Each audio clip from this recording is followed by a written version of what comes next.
Please join me now in lighting the chalice. The words are in your order of service. We like to speak in hope, sign of our quest for truth and meaning, and celebration of the life we share together.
Thank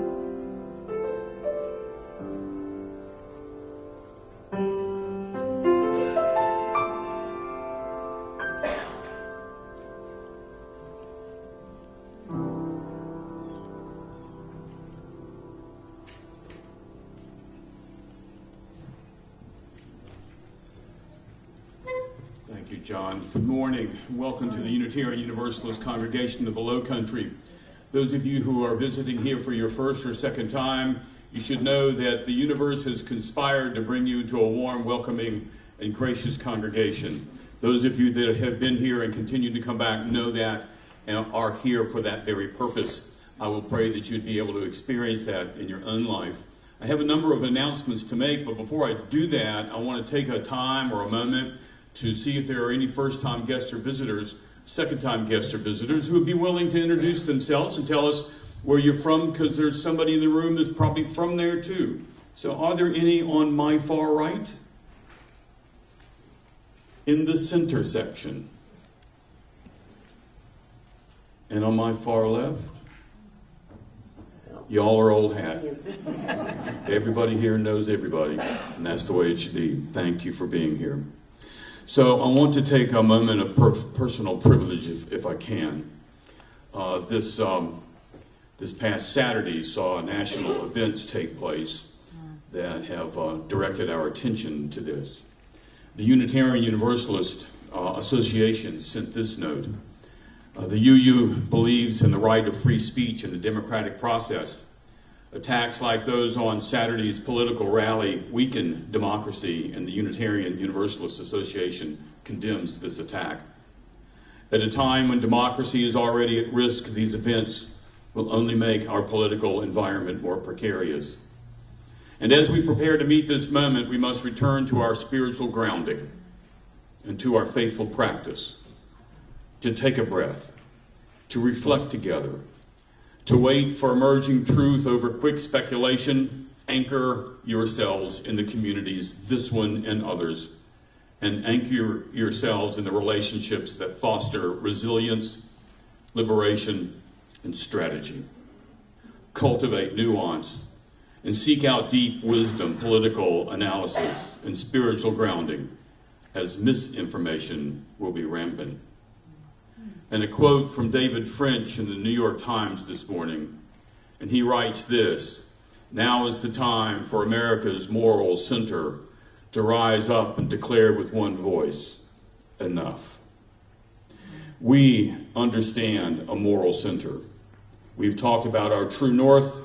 We've talked about the way that we both hold our hands up for a stop and welcome others in.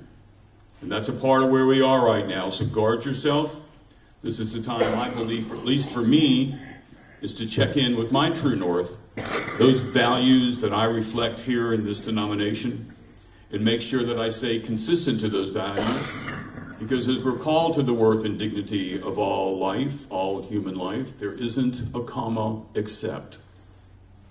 It's all. And that's the hard part in the faith that we walk. But we can find it, and we will find it together. Even if we lose it, we'll find our way back. So please, if you would, keep those thoughts in your mind and in your hearts. Another announcement that I would like to make at this time, concerns our old member, Jim Lamke. Jim passed away recently, and he has been settling into a new Unitarian congregation in the North Country. Where was that? Rhode Island. That particular pastor and that particular congregation is looking for insights into Jim's life. And they've reached to us to see if we might be able to offer that. So I don't know how that might happen, but I've got a feeling that there's stories in here that could be shared with that congregation that would make that funeral service later on in the month. David, is there a date that you know of? 28th of July. 20th of July. So be thinking about that, maybe working together in some sort of ad hoc committee way, sharing some of your thoughts and stories about Jim's life, and we'll find ways to get that up there. Is that good? We can do that? Okay, thank you. They can email me if you want to write up the paragraph. Absolutely. Just email David. We'll make sure it gets there.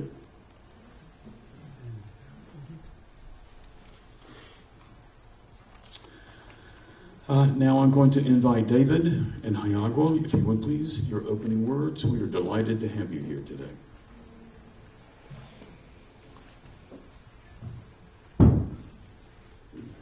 Good morning. I just want to set expectations before we start. Kai will not be speaking today. Our opening words are by Kurt Vonnegut, and they have absolutely nothing to do with anything we're going to talk about today, but they're so good that we want to share them with you. And also, as Charlie pointed out, recent events make them relevant. And the quote is this: "Hello, babies. Welcome to Earth. It's hot in the summer and cold in the winter. It's round and wet and crowded. On the outside, babies, you've got 100 years here. There's only one rule that I know of, babies. God damn it, you've got to be kind."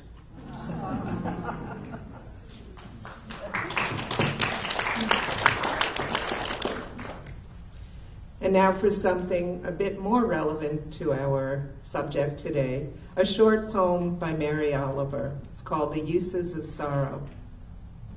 Someone I loved once gave me a box full of darkness. It took me years to understand that this, too, was a gift. As Mary Oliver makes clear, we might not recognize gifts when they come to us, especially when they come as difficult experiences. Dave and I spent 23 years in a spiritual group that we ultimately decided was a cult, and we left the group devastated and disillusioned. It's taken us years to recognize the gifts hidden in that experience, and certainly to feel grateful for it. But we do feel grateful for it now, and that's what we'll be sharing with you today. So please don't shoot the messenger. The hymn has been changed. It will be hymn 1, 2, 3, Spirit of Life. As you're willing and able, please rise, and we'll sing that hymn.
Now sharing from our abundance.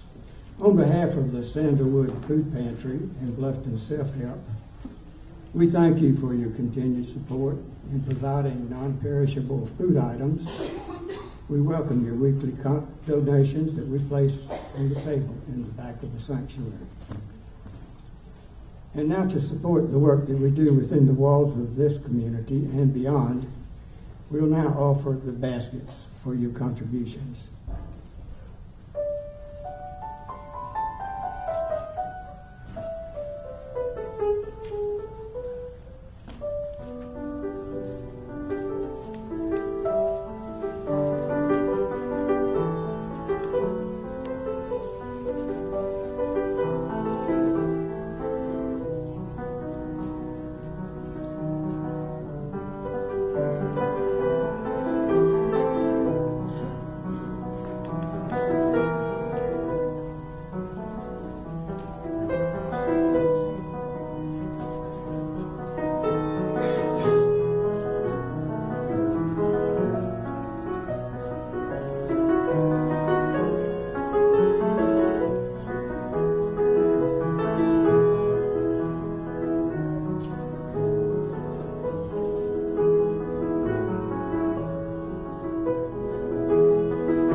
thank you for your generosity.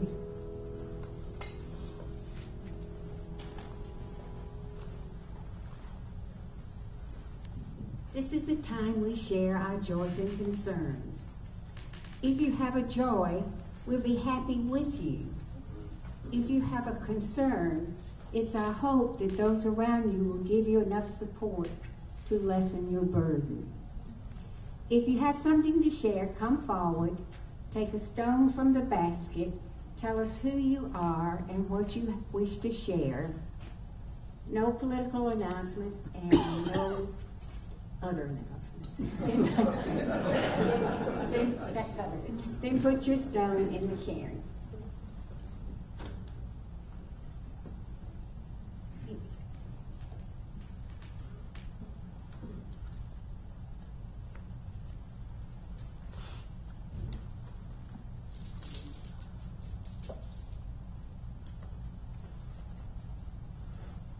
Hi, I'm Linda, and I have two joys.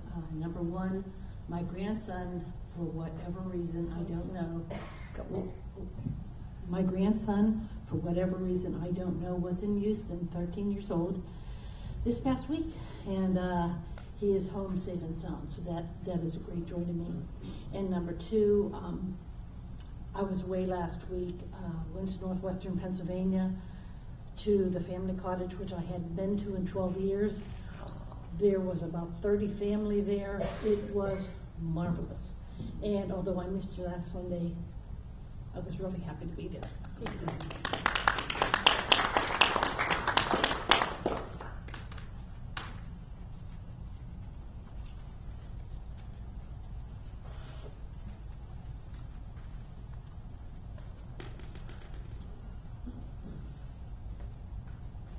Good morning. Good morning. I'm Tish, and I have a joy, which is everybody who knows me knows how much I love baseball.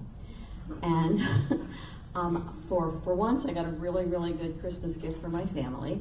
I got them tickets to see the Savannah Bananas at the Washington National Stadium last night, and they went, and I got to see pictures of them, and they had such a good time, and my grandson has a picture with the banana nanas, which I'd love to be, but I can't. So anyway, that's my joy. Thank you.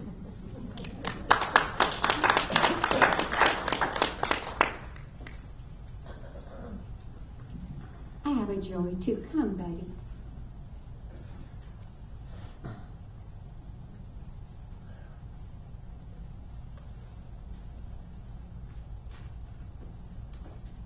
I have a joy and a concern, and I was going to talk at some point on grief, so what I'm going to do instead is demonstrate it for you. So my joy is that I found more music work, but it's in Columbia, South Carolina. So today's my last day. And in fact, grief is a radical change that's emotional and a loss. And so this is a very dear place for me, and I don't want to leave. But there are things, other areas in my life that it's not satisfying. So I want you all to know that Charlie says every week how special you are. So I'm not Charlie, I'm Buddy, and I'm telling you that you're all precious. And every one of you, even the ones I don't know well, have given me so much. So all moments are moments of possibility for loving. And so right now, I love you all very much. And if you come to Columbia, look for an old drummer. Thank you.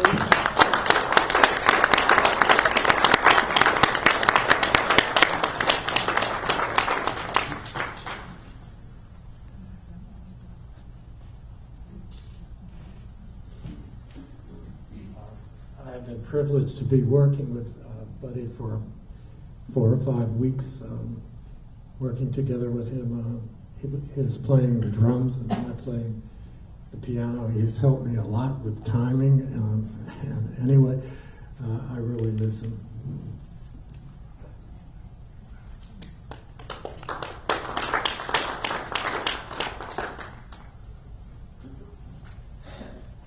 And I speak speak for us all, buddy. We love you and we're going to miss you. I have two joys. Over the 4th, my youngest son came with his fiancée. He was a widower, and he's found this wonderful widow. And tonight, my oldest son and his wife are coming in for a few days, so that's lovely.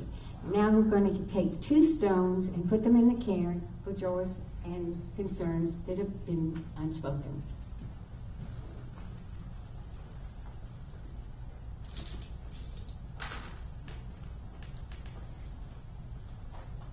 Now will you join me in reading Affirmation 459 found in the back of your hymnal.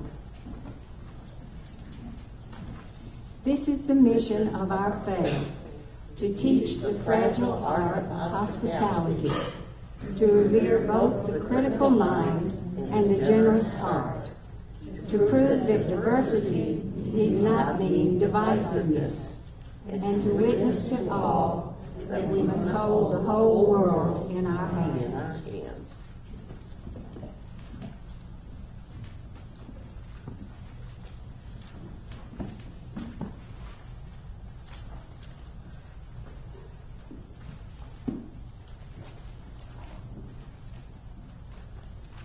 For 23 years, we were students of an Indian guru named Sri Chinmoy. Over time, we became deeply immersed in the group, to the point where most of our activities revolved around it, and our worldview and values were shaped by it. The values worked for us. We were children of the 60s, and we were on a quest to change the world for the better.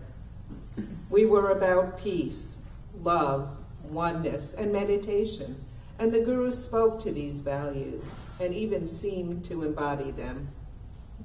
We attended weekly meditations, taught meditation classes, and traveled nearly every week 5 hours each way from Boston to New York to see the Guru. We also ran marathons regularly and participated in other endurance events as part of our involvement. In the early years, we were having transcendent experiences with some regularity. We thought we were the luckiest people on earth to be students of Sri Chinmoy. The Guru had what's known as Shakti, a kind of spiritual power. We saw light emanating from him and witnessed things we considered miracles with some frequency. But over time, we noticed a shift of emphasis. Whereas when we started, the focus was on spiritual growth, it increasingly became about publicizing our group and the Guru and introducing him to famous people, or big shots, as he liked to call them. And we became increasingly uncomfortable. And then 21 years into it, we had a big disillusionment. Rumors surfaced. The Guru had always avowed celibacy, but several women accused him of sexual impropriety. It made no sense to us and was at odds with our own experience, but as more accusations came to light, including one from someone who we knew and respected, we couldn't ignore them and decided to leave the group. The upshot was devastation for us. Everything we believed in and worked for was in question. We had devoted years of our life to what now looked to us like a cult. Our purpose today is not to explain how to get into a cult or how to get out of one, but rather to share some of what was extraordinary in our experience and what we learned and are still learning.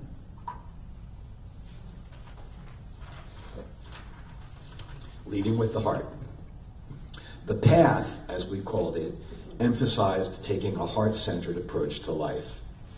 The mind was suspect because it differentiated and categorized, whereas the heart perceived things whole and was the seat of divine inspiration. According to Sri Chinmoy, coming from the heart fostered oneness with others and identification with the divine, whose love is universal and who was within everyone and everything. Here's what he said about this. People can be happy and safe only when the heart feels faster than the mind thinks. The beauty in this approach is that it emphasized leading with love and seeking connection. According to the Guru, the source of this connection was the divine. We all embodied or were vehicles for the divine, and by coming from the heart, we could express that divinity.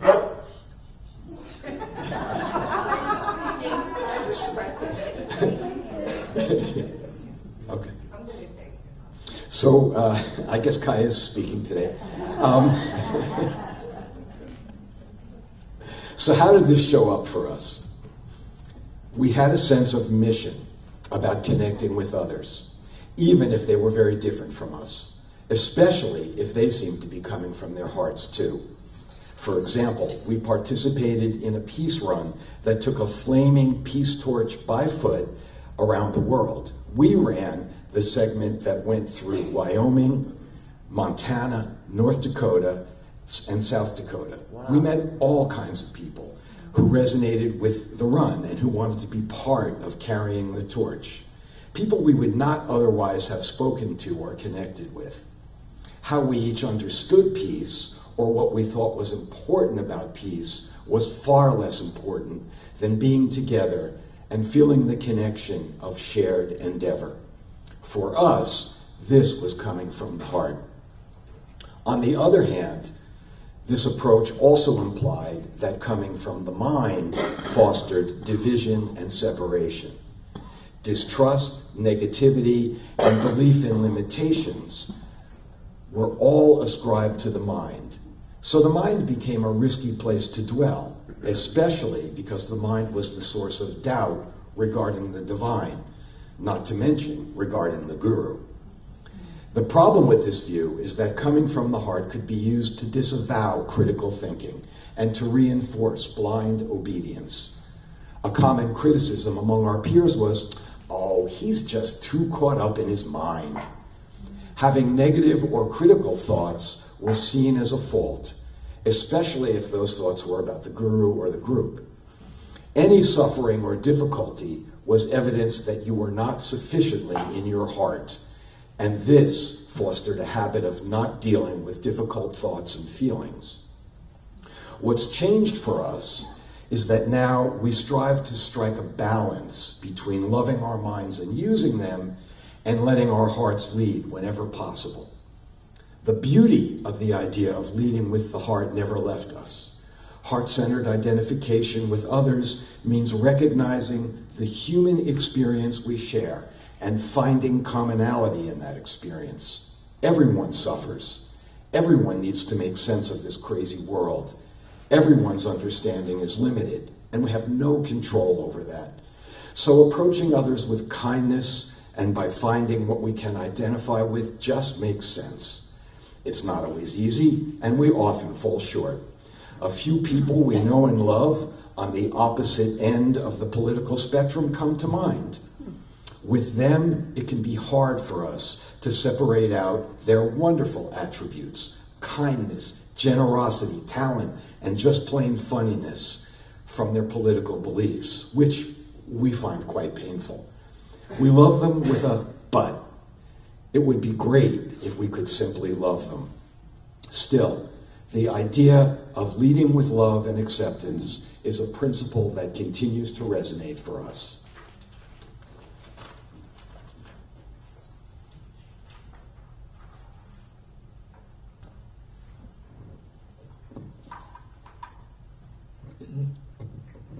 One principle that was integral in our group was the idea of self-transcendence.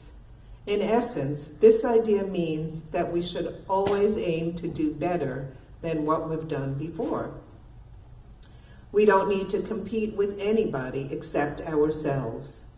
As long as we're seeing improvement in ourselves, we can be happy. If we felt competitiveness arising in us, the Guru advised us to look at how we could compete with ourselves instead of with each other. The idea of self-transcendence applied to every aspect of life. We could be kinder, more patient, more creative, cook better meals, be better pet parents, and so on. But for Sri Chinmoy, physical activity was the perfect arena for practicing self-transcendence. After we'd been in the group for some years, running became part of the disciplines we were expected to practice. Self-transcendence meant aiming to break our own speed and distance records. Nearly all of us ran marathons. We both did. Dave completed several 47-mile races. The idea was to show that we're not as limited as we think. Some people even took this a step further. David's going to be showing us a video in just a minute about that.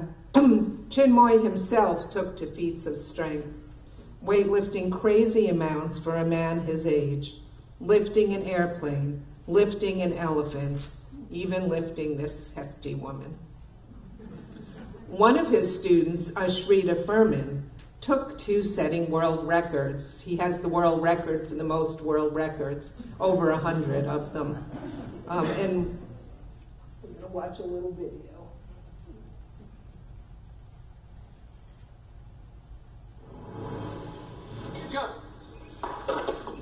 This may not look like fun to you, but to Ashrita Furman, it's pure bliss. Because it wasn't just cinder blocks being smashed on this afternoon last July, so was the old world record for the most blocks smashed on a person's body while lying on a bed of nails. No, I didn't just make that up. Good job. Ashrita Furman holds world records for just about anything you can think of. And more than a few things you never thought of. Like opening the most beer bottles in a minute with a chainsaw, or extinguishing the most blowtorches with your tongue. He's run the world's fastest mile with a milk bottle on his head and juggled the longest upside down. He's even hula hooped with the world's biggest hula hoop. His records range from the merely ridiculous, like riding a unicycle backwards for 53 miles, to the completely ridiculous. You hold the world record for yodeling? Yodeling, yeah. And I had no idea how to yodel. I'm a terrible singer, but I got some tapes. I learned how to do it. I'll give you a demonstration, okay? Okay. So you did that for 27 hours? Yeah, it was really tough. The hardest part about it was really finding witnesses who were willing to listen to me.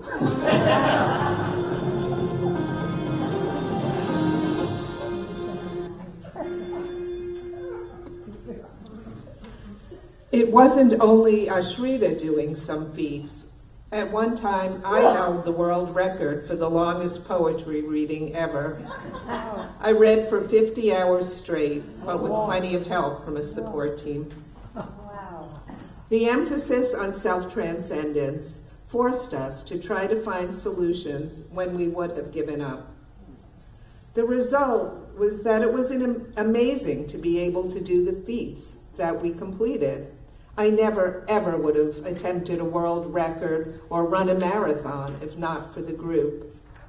When I crossed the finish line after my first marathon, I truly felt that I could do anything I put my mind to. But there was a downside. When the aim is, in Chinmoy's words, perfection, nothing is ever good enough. You can never be satisfied with yourself. Plus, the leader has extra fuel for judging and rejecting students who lag. Oi, you did not improve your score. That's how he talked. The way the idea of self-transcendence has carried over into our lives is that we still try not to be cowed by the typical limits on things. Both of us returned to graduate school over the age of 70 to become psychotherapists, for instance. We're no longer running marathons, but we do try to always do our best.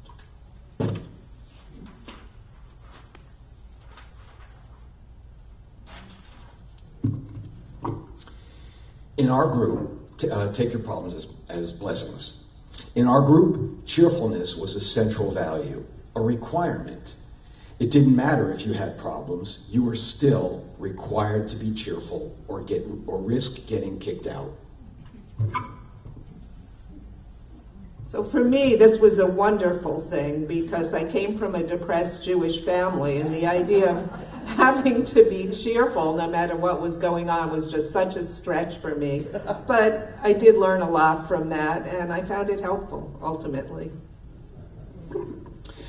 The guru wanted us to tackle problems head on. He said this, and I'm going to not read it as Groucho Marx. Adversity makes you dynamic. Adversity forces your eyes wide apart. Adversity teaches you the meaning of patience. Adversity endows you with faith in yourself. Adversity leads us inward to correct and perfect our march to life. Aspiring people see problems as a foundation stone. They accept their problems as challenges. Some years into our time with the Guru, we came across the writings of another teacher, Anandamaya Ma, who wrote, "Take all your problems as prasad." For those who don't know, prasad, is food that has been blessed. Gurus offer prasad to their students, and taking it is done with deep gratitude, as if it is sacred. This took the concept to another level. Not only were we to accept problems as a challenge, but to welcome them as a gift. In our group, we were encouraged to stay positive in the face of difficulty and to use those moments as opportunities to develop our spiritual strength. We were encouraged to reach into our hearts and to see through the appearance of limitation and difficulty into the reality of the wisdom and love of the Supreme Being. This ties back to the Guru's emphasis on self-transcendence, which required us to embrace pain and hardship as methods of increasing our capacity. That was very inspiring, but despite that high ideal, in practice, people took their problems as things to be ashamed of. This happened because of the competing value that required us to be cheerful at all times. As you know, it can be very difficult to be cheerful when you're facing challenges. But if we weren't cheerful, we were often avoided by other members of the group and criticized by the Guru. And because showing suffering was taboo, it was common to face problems by asking ourselves what we did wrong to bring the problem on. What lapse, weakness, or inattention to our spiritual development had made the problem appear in the first place. Questions like, why am I sick? How did I bring this on myself? Have I been lax about meditation? Am I not doing service within the group? Am I relying on my own will and not on the Guru and the Supreme Being to help me rise above my difficulties? While the orientation was that the problem was an opportunity for spiritual growth, the subtext was that the existence of the problem was yet another indicator of our imperfection and puny spiritual development. We were ashamed when we had problems. The result was that in our group, it was not uncommon to feel unworthy and to want to hide when having difficult times. To avoid the perception of being spiritually weak, many members would deny their pain and suffering. What stayed with us was the idea that problems offer opportunities for growth, and that with the right attitude, it is possible to receive the gifts offered by our problems, and in fact, to transmute pain and suffering into growth. And maybe that's been the lesson for us. Not that pain and suffering can be avoided, but that gifts hide in unexpected places. With the right attitude, our problems and challenges can sometimes bring them into view. We certainly have not mastered the challenge of finding gifts in adversity. We suffer from plenty of anxieties and resentments. But when things go wrong, we do ask ourselves, what can I learn from this? What is the gift? For example, having had our worlds shattered when we left the group, We could have remained bitter at the years lost and the fallout of more than one cult-driven decisions that we made. But we asked, what's the gift in this experience? And we discovered gifts that were rich. And we can feel the gratitude for that experience despite its cost. Among the gifts, one, we have friends from our group who we share such a deep bond with because we've been through the wars together. Two, we learn not to be wowed by charisma or special powers. And three, we learn that nobody on the planet has the answers. There is nothing higher and more sacred than our own minds and hearts. And on that note, we'd like to share one of the aphorisms written by Sri Chinmoy that we always found inspiring, the changer of world history. You have a strong hope. You have a firm faith. You have a stark arrow in hand. Who else can be the changer of world history?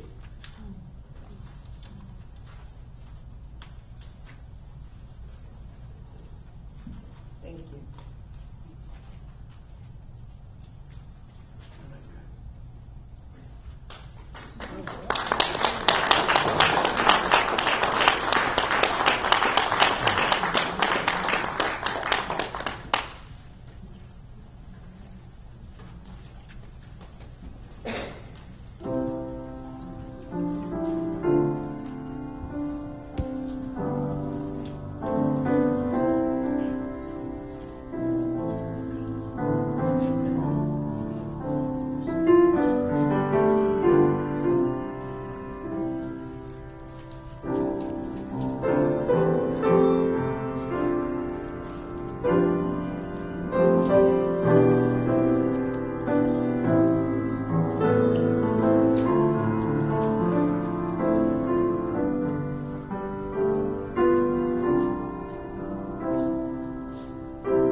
If you would please, unless there's no changes, turn with me, if you will, to hymn number 163, and may we stand and sing together, For the Earth Forever Turning.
Thank you. You may be seated.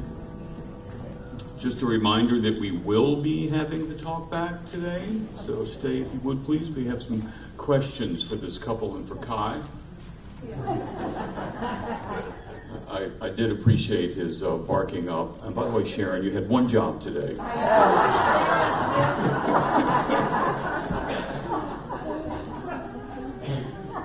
Buddy, man, I'm going to miss you.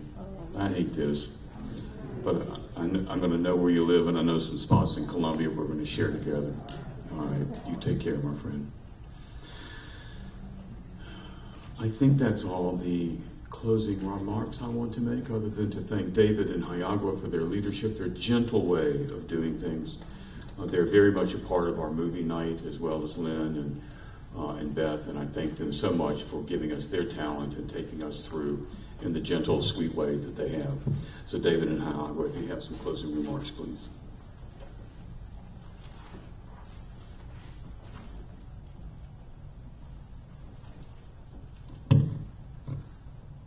One of the greatest lessons we learned from our time in our group is that wherever you find yourself in life, there's an opportunity to discover the gifts of your situation and bring them into the world. Viktor Frankl said, "Between stimulus and response, there is a space. In that space is our power to choose our response. In our response lies our growth and our freedom." We're certainly not shining examples of doing this consistently, but we're trying. These words, written by Helen Tworkov in her book, Lotus Girl, gave us inspiration, and we hope they do you as well. To steady myself on the path of awakening, I could not ask for more favorable conditions than being in the bardo of old age, in a country that is falling apart, and in a world on fire. I have been dealt an extraordinary hand. The rest is up to me. I'm going to read that again. To steady myself on the path of awakening, I could not ask for more favorable conditions than being in the bardo of old age, in a country that is falling apart, and in a world on fire. I have been dealt an extraordinary hand. The rest is up to me.